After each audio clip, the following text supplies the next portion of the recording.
Welcome to qnawire. Here we have an unstable nucleus breaking up into three separate particles.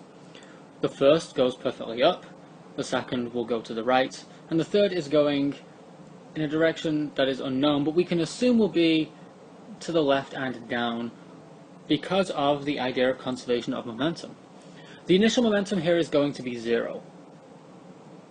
Let's figure out what our velocities are going to be. Well, we already know velocity of particle 1 and 2, and we know the masses of all three.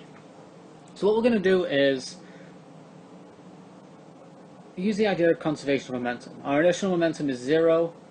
Our final momentum is going to be m1v1 plus m2v2 plus m3v3. Now let's look in each dimension because we have two. Let's start with x. So 0 is equal to, well, if we look at m1, it's going to be 0 for that, so let's just leave that as 0. m2 v2, well, m2 is 8.4 times 10 to the negative 27 multiplied by v2, which is 4 times 10 to the 6, plus m3 v3, which is 3.6 times 10 to the negative 27 multiplied by v3. So let's rearrange for v3. We subtract it from both sides, and then we'll divide everything by 3.6 times 10 to the negative 27, just to make things a little easier. So 8.4 times 10 to the negative 27 times 4 times 10 to the 6 divided by 3.6 times 10 to the negative 27. Now that comes out to be negative 9.33 times 10 to the negative 6. Actually, no, not negative 6, sorry, positive 6 meters per second. Fix that. Positive 6 meters per second. And that's in the x direction. Now we have to also do the y direction. It's a very similar idea though. We start off with 0. And that's going to equal to m1v1, which in this case does have a y component. And it's going to be 5 times 10 to the negative 27 multiplied by its velocity, which is 6 times 10 to the 6, plus 3.6 times 10 to the negative 27 v3. So we'll do the same thing again, rearrange and then divide. v3 is going to be equal to negative again because of the subtraction that we had.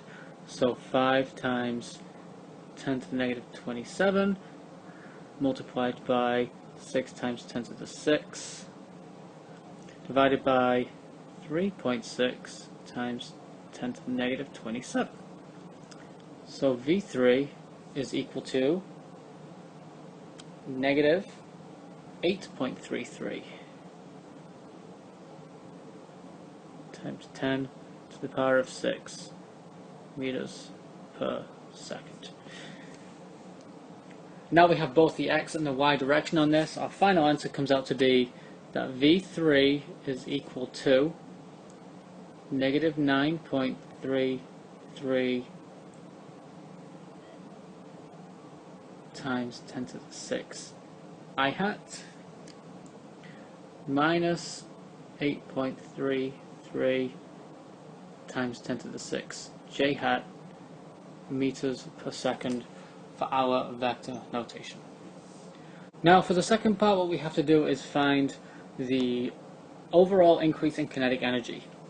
So that's pretty straightforward. We just have to add up all of the kinetic energies. 1/2 m1v1 squared plus 1/2 m2v2 squared plus 1/2 m3v3 squared.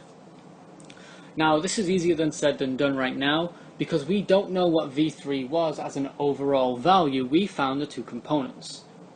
The easiest thing to do when you know two components is to find the third using the triangular vector notation. So we'll do that real quick. We knew that the x direction was equal to negative 9.33 times 10 to the power of 6. So 9.33 times 10 to the power of 6. And this was negative 8.33 times 10 to the power of 6. And we want to find the hypotenuse, so, you know, square it out, and then square root everything once you've done the math. So x squared is equal to 9.33 times 10 to the 6 squared plus 8.33 times 10 to the 6 squared. And if you square root all of that, you end up with 12.5 times 10 to the 6 for V3. So what you can do now is just put that into that equation. So our kinetic energy is equal to 1/2 times mass 1, which is 5 times 10 to the negative 27, times 6 times 10 to the 6 squared, plus 1/2 of 8.4 times 10 to the negative 27,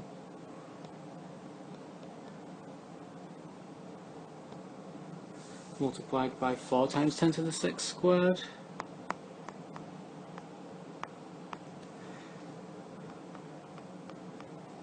plus 1/2 of 3.6 times 10 to the negative 27, multiplied by what we just found as 12.5 times 10 to the 6 squared. Throwing all of that in a calculator, you'll end up with 4.38 times 10 to the negative 13 joules. And that's a total kinetic energy gained from this.